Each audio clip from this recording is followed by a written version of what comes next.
Eu tinha 28 anos quando tudo aconteceu. E até hoje ainda sinto um peso estranho no peito quando tento organizar os fatos na minha cabeça. Era começo de um mês quente, daqueles em que o ar parece parado, e eu estava voltando a usar o Tinder depois de meses sem abrir nada.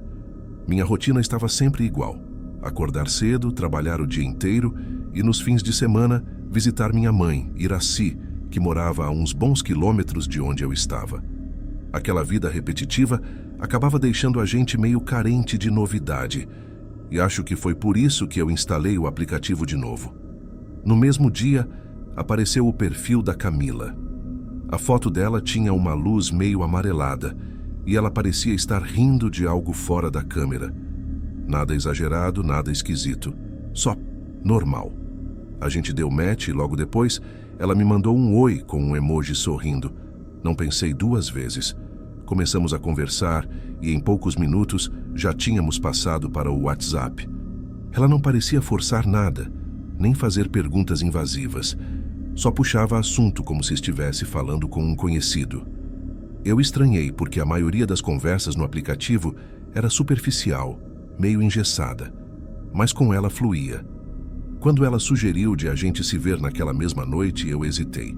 Não era muito do meu estilo encontrar alguém tão rápido, mas ela falava com uma confiança que quase me deixava sem argumentos para recusar. Fui. A gente marcou num restaurante simples, frequentado por gente de todo tipo. Cheguei antes. Ela apareceu uns 10 minutos depois, usando uma camiseta larga e calça jeans, bem discreta. Nada chamativo. Mas quando ela sorriu, parecia que eu já conhecia aquele sorriso de algum lugar, o que não fazia sentido. A conversa foi boa, sem momentos estranhos, sem pausas longas. Ela falava de rotina, trabalho, reclamava do calor, tudo muito normal. Depois do jantar, ela perguntou se eu queria ir para algum lugar mais reservado. Eu não costumo fazer isso no primeiro encontro, mas estava tudo tão natural que aceitei. A gente foi para um motel que ficava a alguns quilômetros dali. Eu não notei nada estranho em nenhum momento. Nada. Ela não carregava bolsa grande, não ficou mexendo no celular de forma suspeita, não falou nada sobre relacionamento, família, nada que levantasse bandeira vermelha. Era só uma mulher comum, com quem eu tinha dado match e com quem estava rolando uma química inesperada. No dia seguinte, eu acordei ainda meio confuso pela naturalidade das coisas. Cheguei em casa, tomei banho, comi alguma coisa e estava me preparando para trabalhar quando meu WhatsApp tocou. Era um número desconhecido. A mensagem só dizia: "Preciso falar contigo, é importante."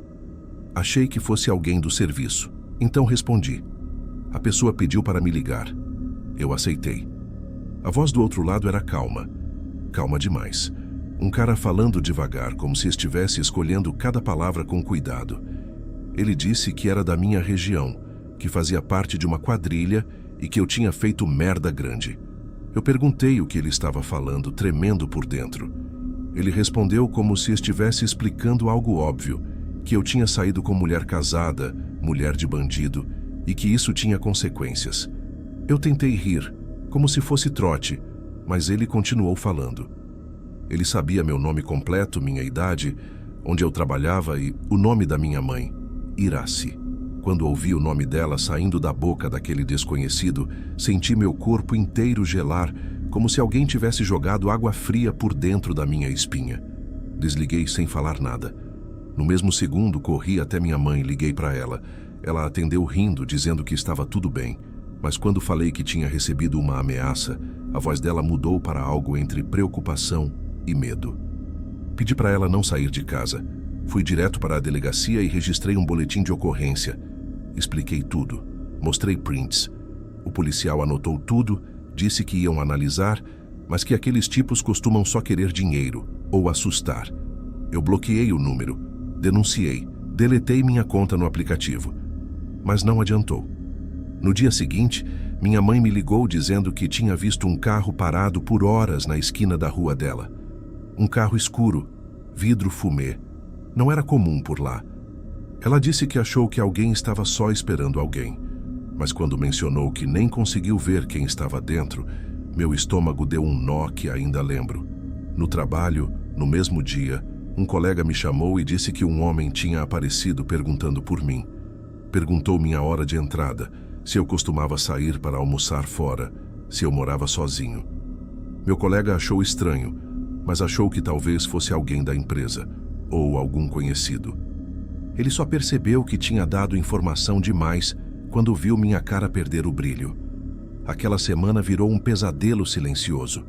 Eu evitava sair sozinho, mudava de caminho, trocava horários. Passava o dia olhando para trás, esperando algo acontecer. Eu nem dormia direito.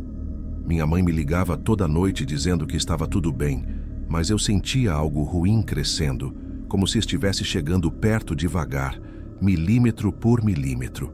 E então veio a mensagem final. Eles queriam que eu fosse até um lugar específico, sozinho. E disseram que se eu não fosse, a minha mãe pagaria por isso. Eu não tinha escolha.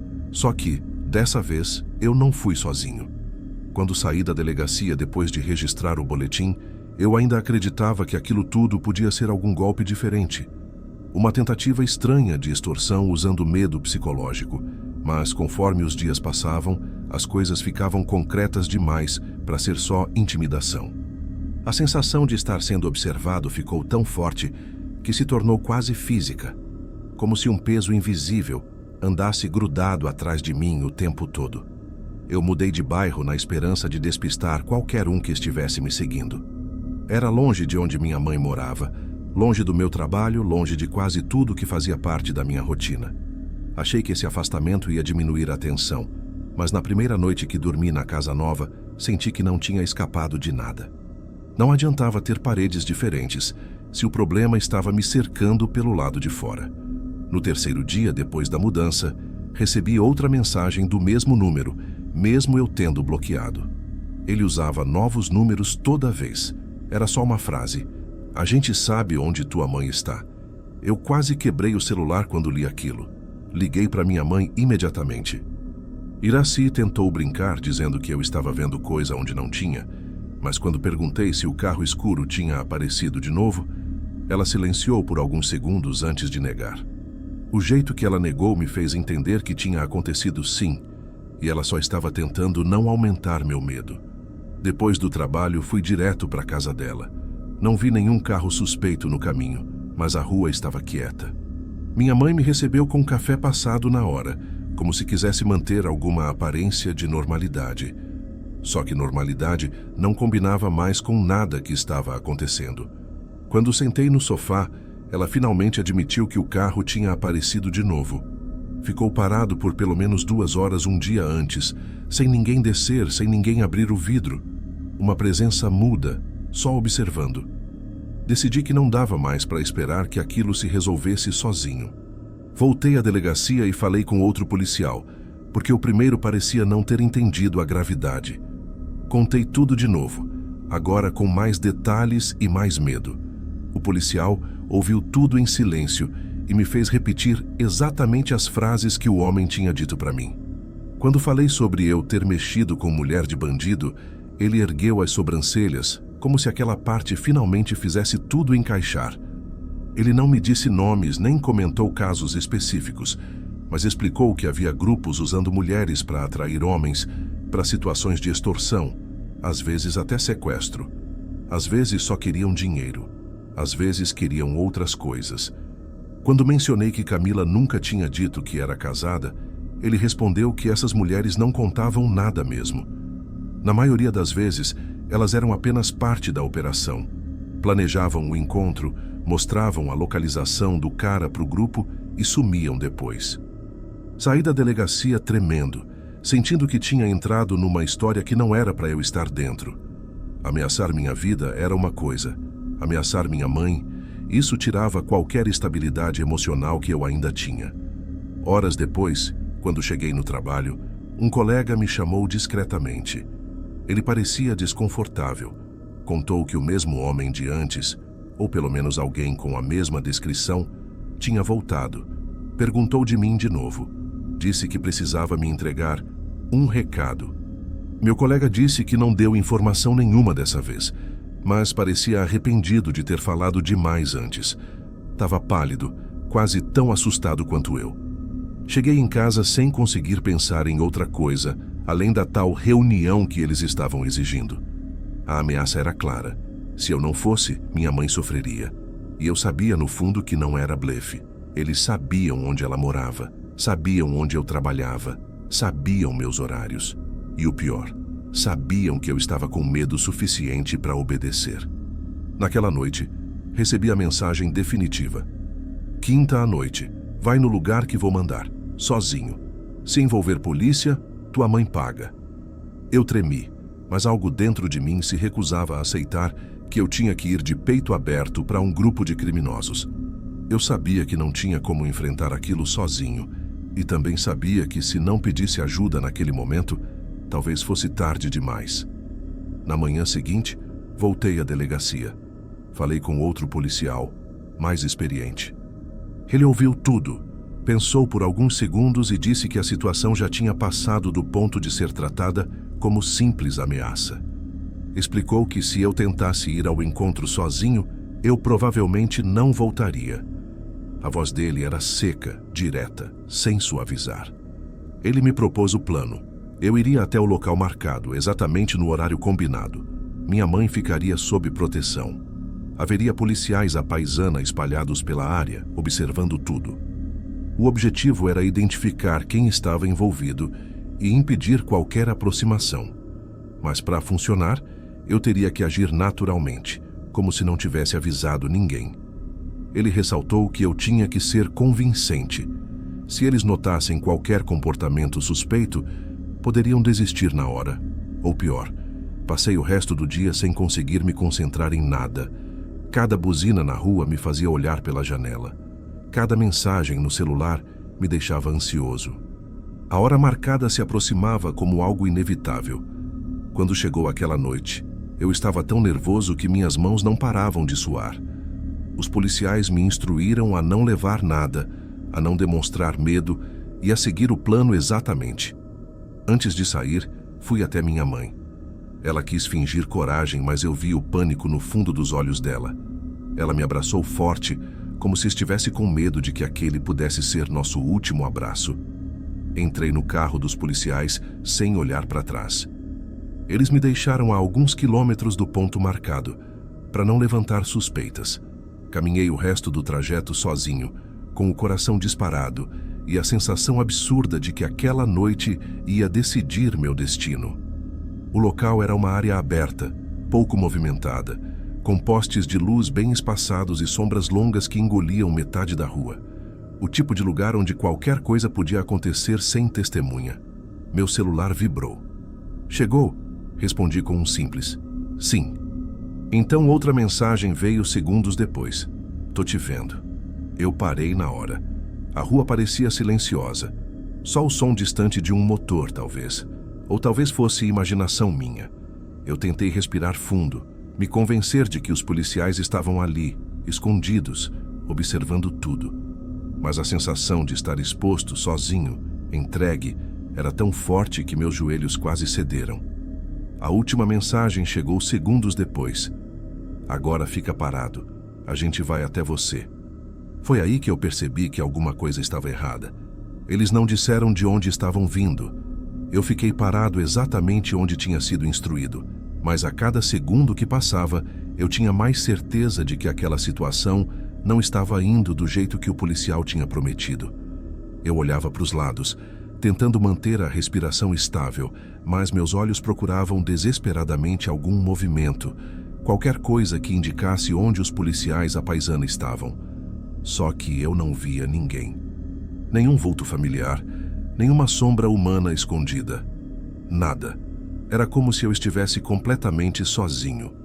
O que eu não sabia era que a equipe não tinha conseguido se posicionar exatamente onde tinham planejado. Um dos carros usados para a operação teve um problema mecânico minutos antes, obrigando os policiais a se rearranjarem às pressas. Por isso, a maior parte deles acabou ficando fora do meu campo de visão, dispersos em pontos mais distantes da rua.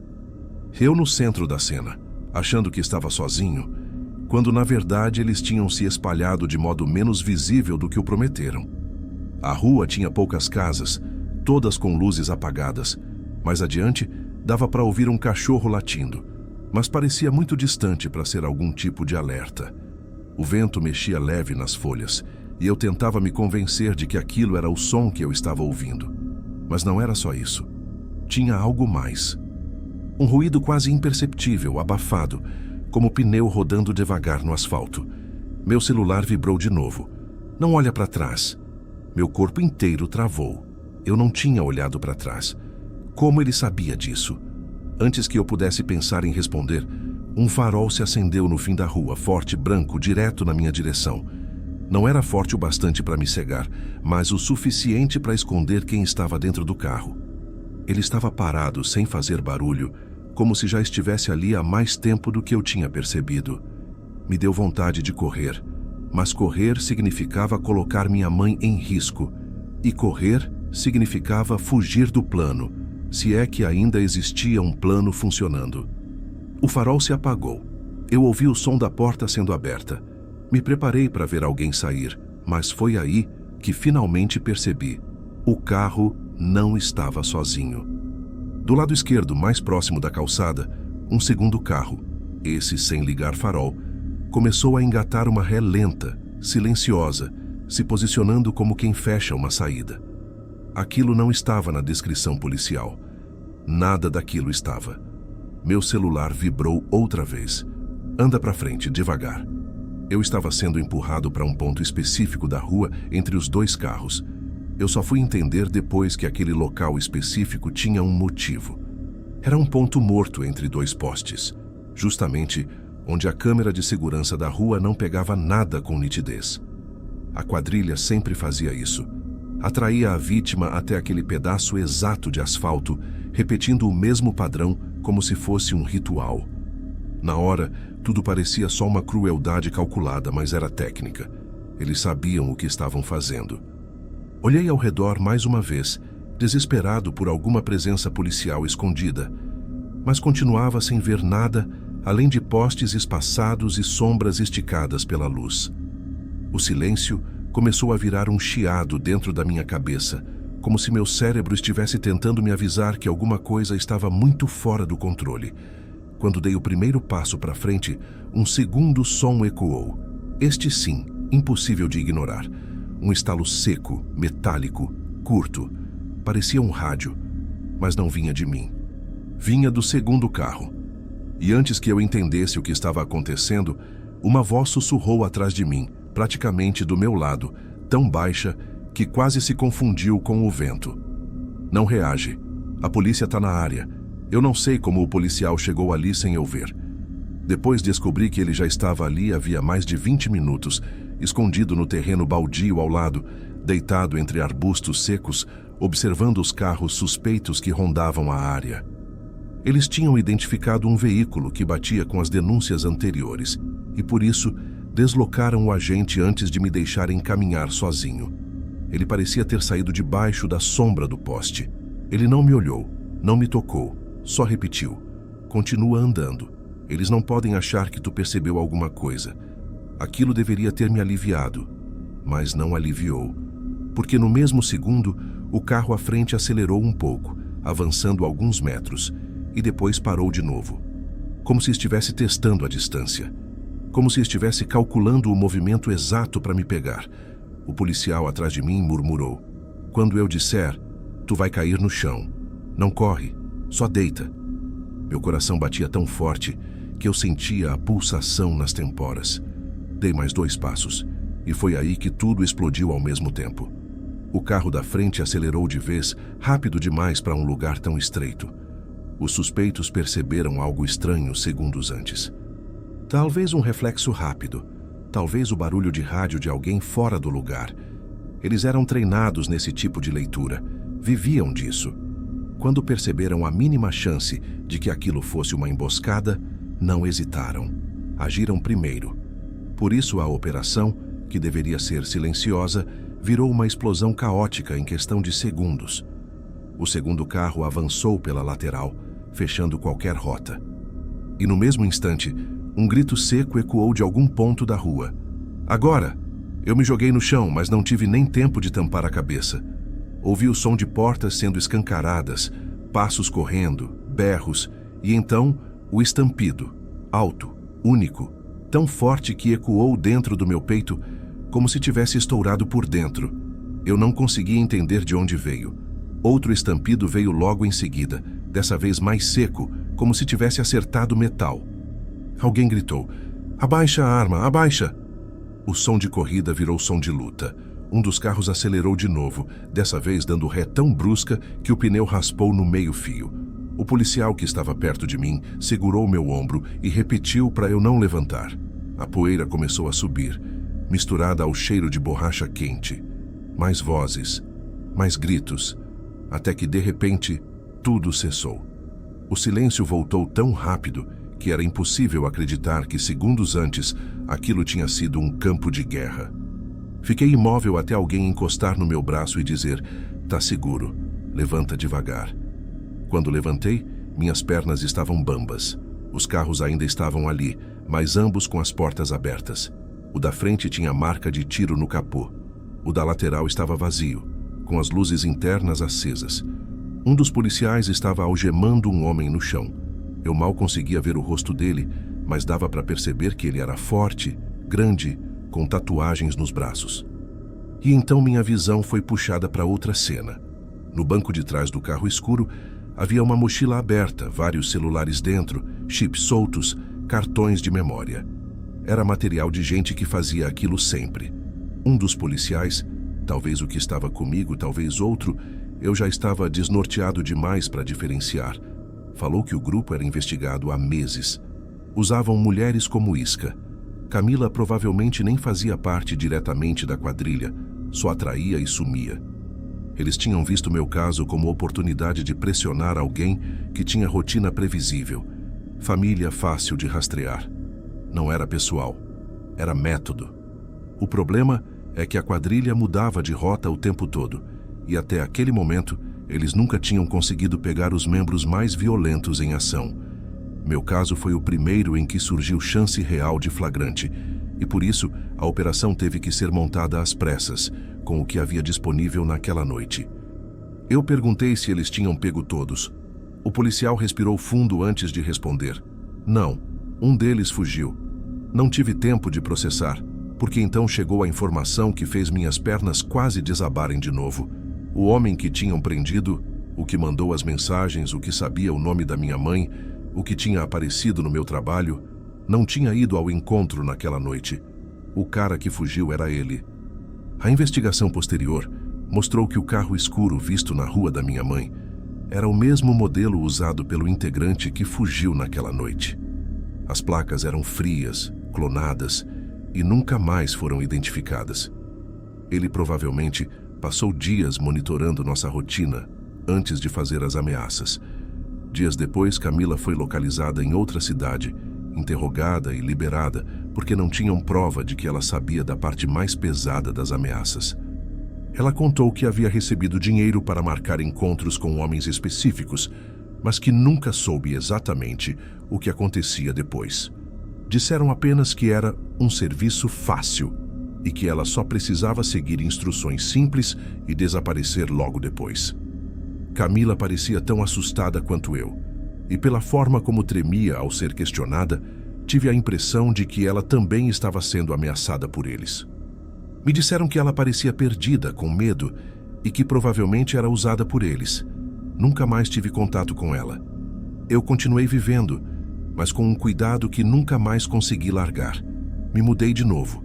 Passei meses dormindo mal, acordando a cada barulho. Minha mãe, que sempre foi forte, não conseguia nem sair sozinha por um tempo. E o pior de tudo é que mesmo com escolta temporária, mesmo com investigação, mesmo com todo o alívio de ter sobrevivido, ainda existe uma pergunta que eu não consigo tirar da cabeça.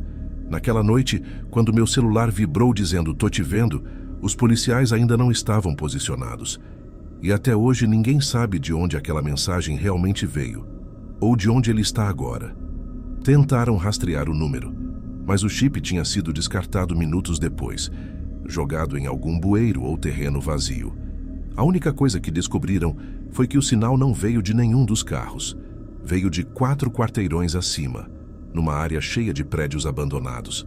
um lugar perfeito para observar sem ser visto. Era ali que o integrante que fugiu costumava atuar como vigia. Como se tivesse me olhando de longe, esperando eu dar o passo errado. Gostou do relato? Comente de que cidade você está assistindo e se inscreva no canal. Em breve trarei relatos enviados pelos inscritos. Caso queira enviar o seu, as instruções completas estão na descrição do vídeo. Agora, vamos continuar com as histórias.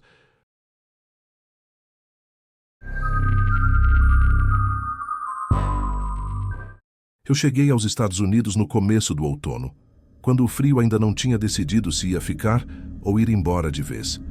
Tinha 28 anos, uma mala grande, outra média, e aquela sensação estranha de quem está começando a vida do zero, sem saber direito se fez a escolha certa. Vim do Brasil para trabalhar com tecnologia, contrato temporário, tudo dentro da lei, dividido entre o alívio de estar longe de alguns problemas e o peso de não ter ninguém de verdade por perto. Meu dia a dia era simples e repetitivo. Acordava cedo, pegava transporte público, passava horas olhando para a tela do computador, voltava para um apartamento pequeno e silencioso. À noite, comia qualquer coisa pronta, ligava a televisão só para ter algum som e ficava rolando o celular até o sono bater. Nos fins de semana, caminhava sem rumo, observando pessoas que pareciam sempre ocupadas, sempre com pressa, como se todo mundo ali tivesse um destino claro, menos eu. Eu sempre fui totalmente contra aplicativo de relacionamento. Achava artificial, forçado, coisa de quem não sabia lidar com gente cara a cara. No Brasil, nunca tive curiosidade. Preferia conhecer alguém por acaso, em bar, em festa, em reunião de amigos. Só que ali era diferente. Eu não conhecia quase ninguém. Os colegas de trabalho eram educados, mas distantes. Cada um tinha sua vida, sua rotina, seus círculos fechados.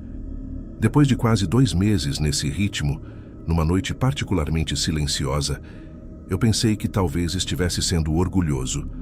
Lembro de estar sentado no sofá, luz apagada, só o brilho do celular iluminando a sala.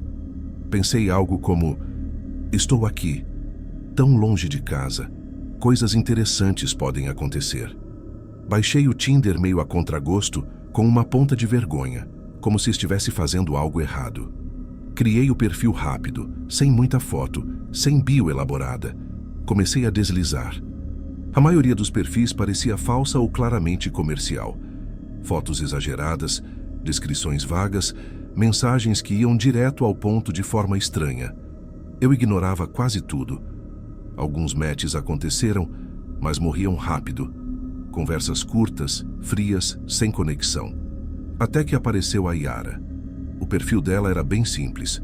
Poucas fotos, nada provocativo. Um sorriso contido, olhar direto para a câmera. Parecia latina, mas não dizia de onde. A bio era curta, algo sobre gostar de arte e música. Dei like sem pensar muito. Quando veio o match, senti aquela animação boba que a gente tenta fingir que não sente. A conversa começou meio travada. Ela não falava inglês direito. Não era que ela não falasse inglês nenhum. Dava para perceber que sabia o básico, o suficiente para pedir coisas, responder perguntas simples, se virar em ambientes públicos. Mas conversar de verdade parecia cansativo para ela. As frases ficavam truncadas, repetitivas, e muitas vezes ela preferia o silêncio a tentar explicar algo mais complexo. As frases vinham curtas, às vezes confusas.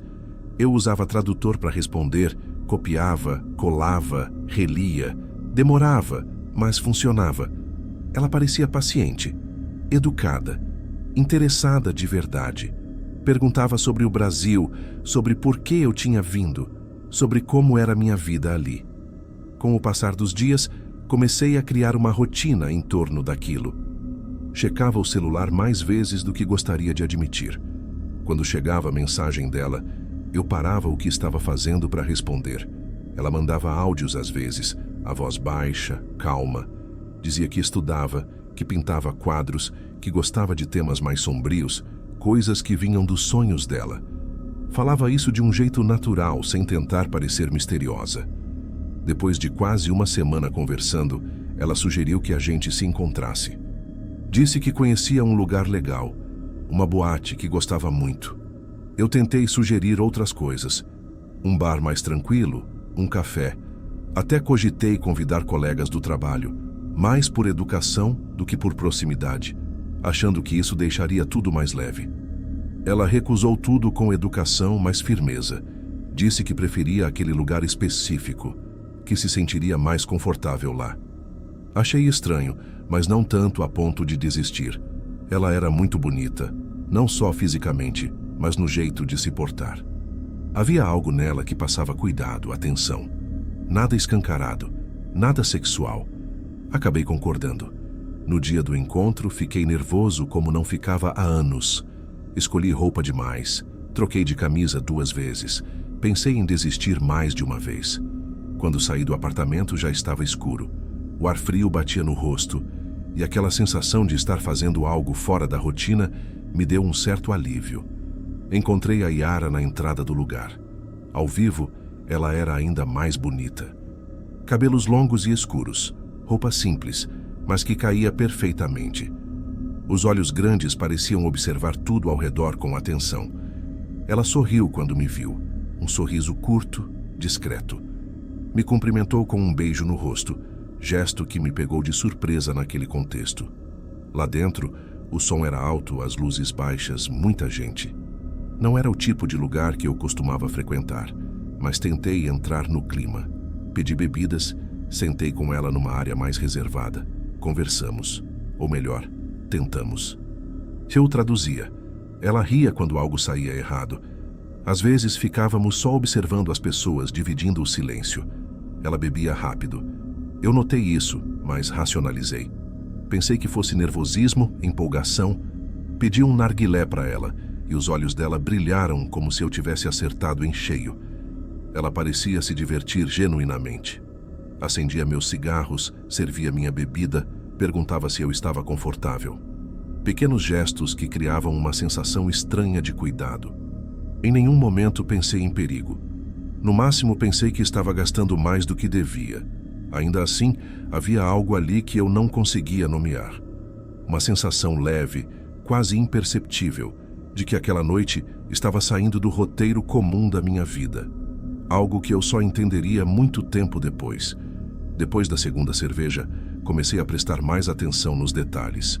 Não era paranoia, era aquele estado em que o barulho ao redor diminui e você passa a observar melhor quem está à sua frente. A Yara continuava bebendo vodka como se fosse água. Doses atrás de doses, sempre com o mesmo ritmo, o mesmo sorriso leve, o mesmo olhar firme. Não cambaleava, não mudava o tom de voz, não ia ao banheiro. Aquilo me chamou a atenção, mas eu tratei de encontrar uma explicação simples. Algumas pessoas aguentam mais álcool, pensei. Talvez ela estivesse acostumada. Ela falava pouco, mas quando falava, escolhia bem as palavras. Perguntava sobre minha rotina, horários, se eu morava sozinho, quanto tempo pretendia ficar no país. Nada invasivo, tudo dentro do que parecia curiosidade normal. Ainda assim, comecei a responder de forma mais vaga, sem perceber exatamente por quê. Talvez fosse só instinto. A boate foi ficando mais cheia com o passar das horas. O som aumentou. A iluminação mudou para tons mais agressivos. Pessoas passavam por nós o tempo todo, mas alguns rostos começaram a se repetir. 2 homens em especial circulavam com frequência perto da nossa mesa. Eu notei, mas não quis parecer paranoico.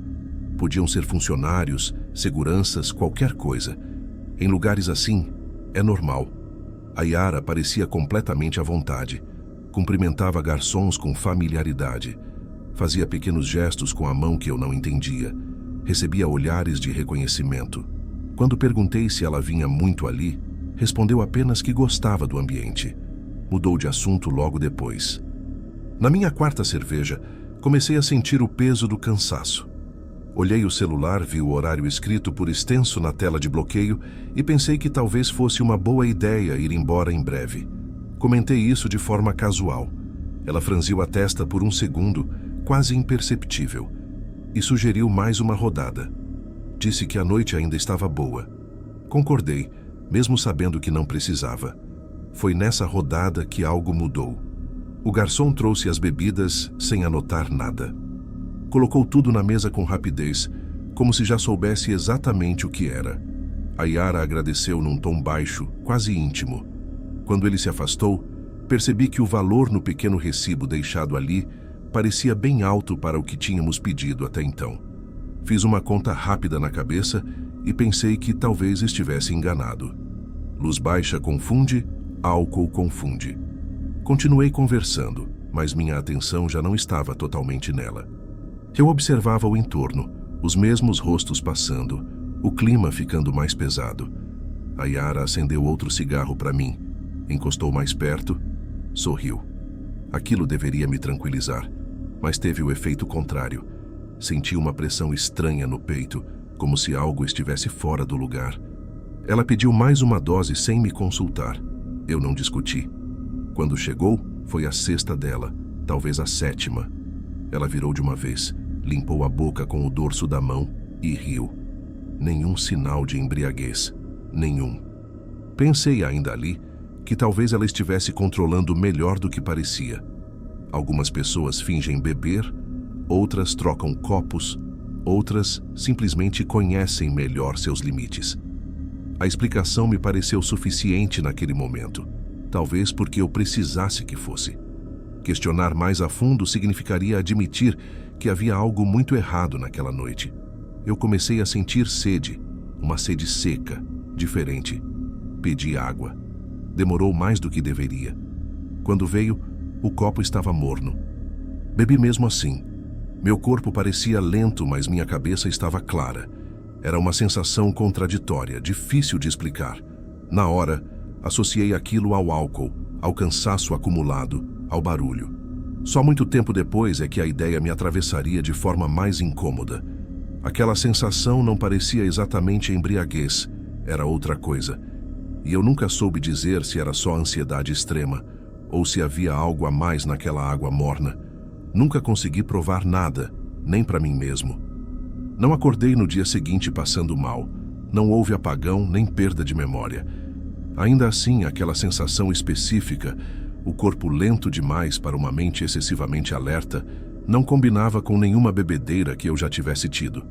Com o tempo, aceitei que talvez não houvesse uma resposta objetiva. A dúvida em si passou a fazer parte da lembrança, como um eco que não se cala. Não era tontura comum. Minhas mãos pareciam um pouco mais lentas, como se houvesse um pequeno atraso entre o pensamento e o gesto. Testei abrir e fechar os dedos, discretamente, só para ter certeza de que ainda estavam sob meu controle. Estavam. Mas a sensação de descompasso ficou ali, insistente, como um ruído baixo que não some. Em algum momento, percebi que os dois homens que eu havia notado antes estavam agora parados a uma distância curta, fingindo conversar entre si, mas olhando direto para nossa mesa. Quando nossos olhos se cruzaram, um deles desviou rápido. Aquilo me deu um arrepio imediato. Tentei sorrir, agir normal. Chamei a Yara mais para perto e falei que talvez fosse melhor encerrar a noite. Ela me olhou fixamente, sem sorrir. O rosto dela endureceu por alguns segundos. Depois o sorriso voltou, mas algo nele parecia errado, ensaiado. Ela disse que tudo bem, que entendia. Quando pedi a conta, o mesmo garçom voltou acompanhado de outra pessoa. Alguém que claramente tinha mais autoridade ali. Ele colocou o papel sobre a mesa, bateu com o dedo 2 vezes em cima e se afastou sem dizer nada. Olhei os números com calma, refiz a conta, senti o estômago gelar. Era um valor absurdo, algo completamente fora da realidade. Levantei o olhar imediatamente, procurando explicação. A Yara observava minha reação em silêncio. Perguntei se havia algum erro. Ela deu de ombros. Disse que os preços ali eram assim mesmo. Falei que não fazia sentido. Ela ficou tensa. Os dois homens se aproximaram um pouco mais. Meu coração começou a bater mais rápido, não de medo explícito, mas daquela sensação de estar sendo encurralado socialmente. Todo mundo ao redor parecia bem ocupado para notar. A música continuava alta, as luzes piscavam. Eu disse em tom baixo que pagaria metade e nada mais. Não ia discutir ali, mas também não aceitaria aquilo. A pessoa responsável pela conta me encarou por alguns segundos longos, avaliando. Acabou concordando com um aceno curto de cabeça. Não foi uma concessão amistosa, foi cálculo, dava para sentir. Como se, em poucos segundos, eles tivessem pesado o risco de insistir contra o benefício de me deixar ir. Talvez houvesse gente mais fácil naquela noite. Talvez eu já tivesse ido longe demais para compensar o esforço. Peguei o cartão com a mão levemente trêmula e finalizei o pagamento. Por um instante, ela pareceu hesitar, como se calculasse se ainda havia algo a ser feito ou dito. Os olhos correram rápido pela sala, pelos homens, pela porta.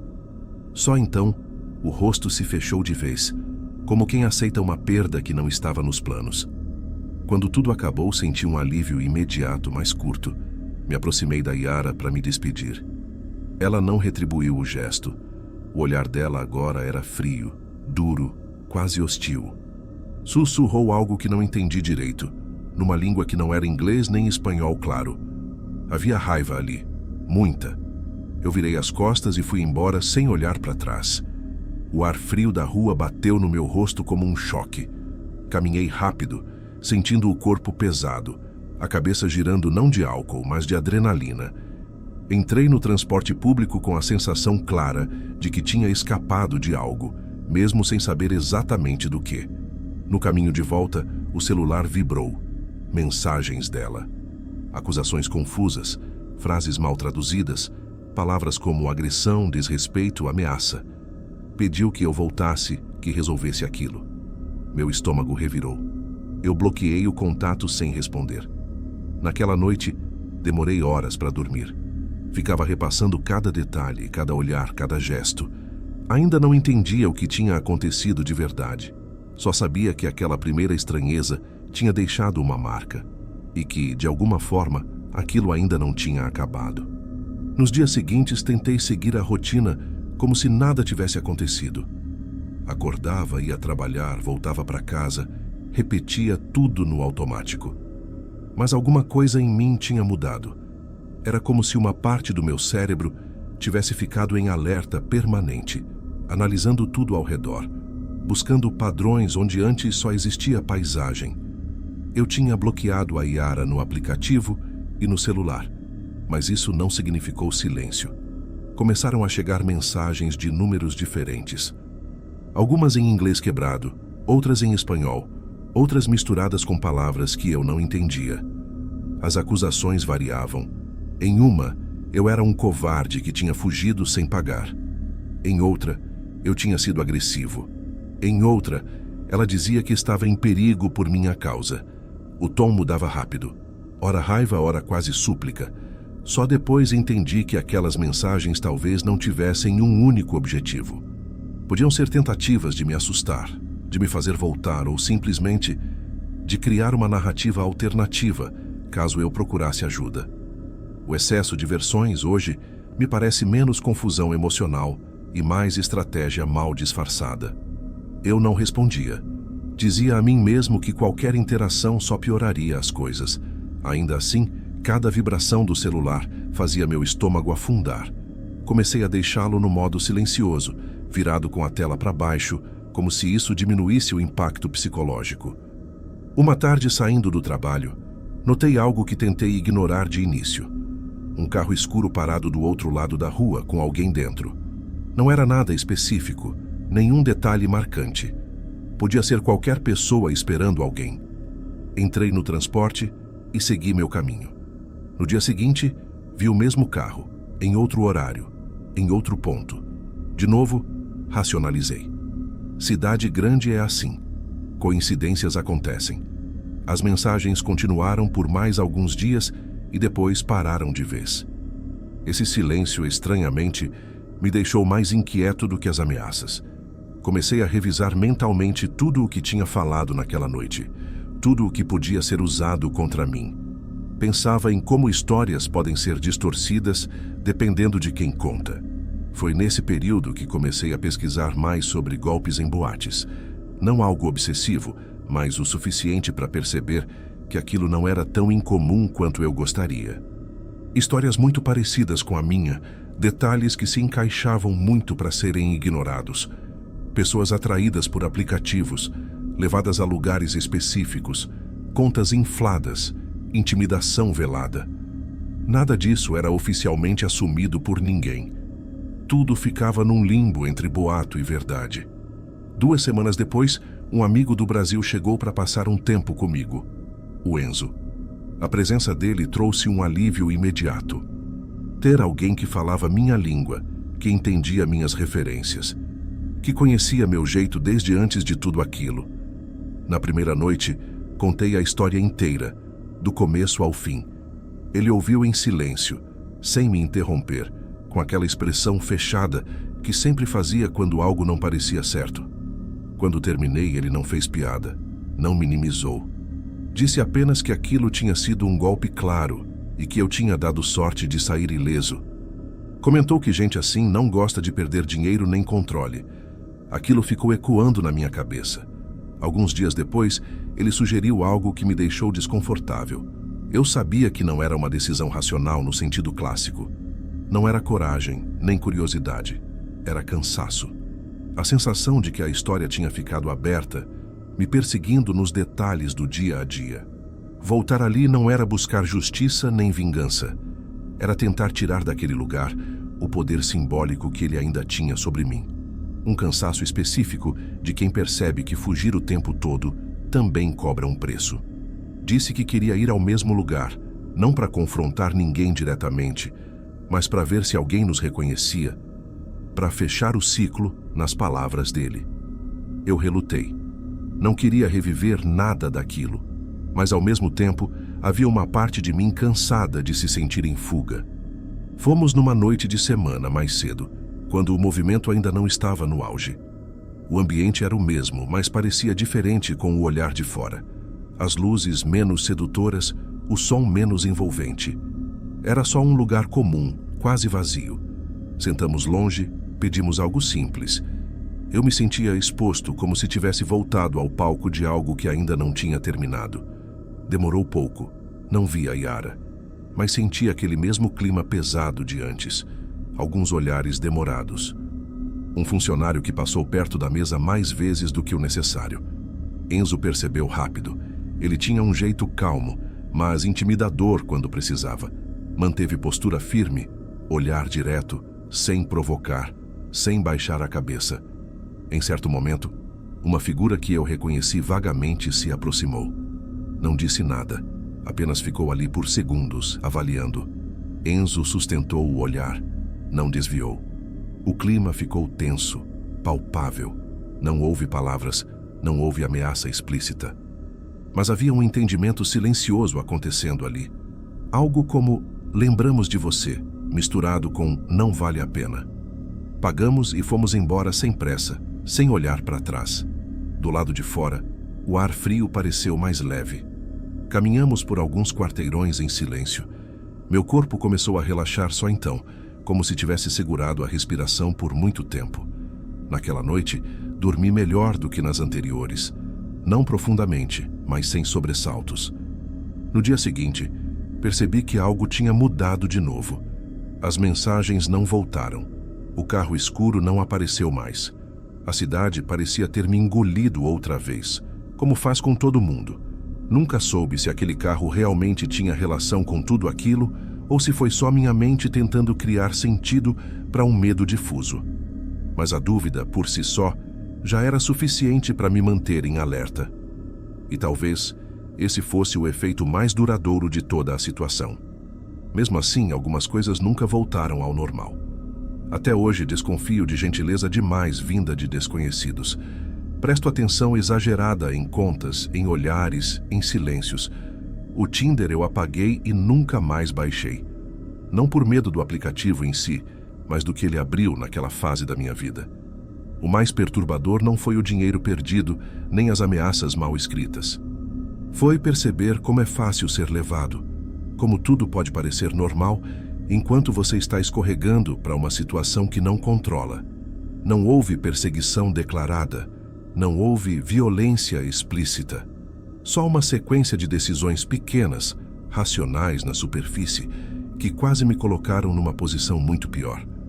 Às vezes, quando lembro do sorriso da Yara naquela primeira noite, não sinto raiva.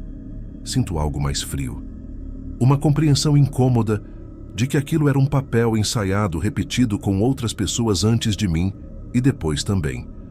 E de que se eu tivesse ficado mais um pouco, se tivesse cedido mais uma vez, essa história provavelmente teria terminado de um jeito que eu não estaria aqui para contar. Essa foi a parte que mais demorou para assentar dentro de mim. O fato de que sobreviver naquele caso não foi heroísmo nem inteligência, foi limite e um pouco de sorte.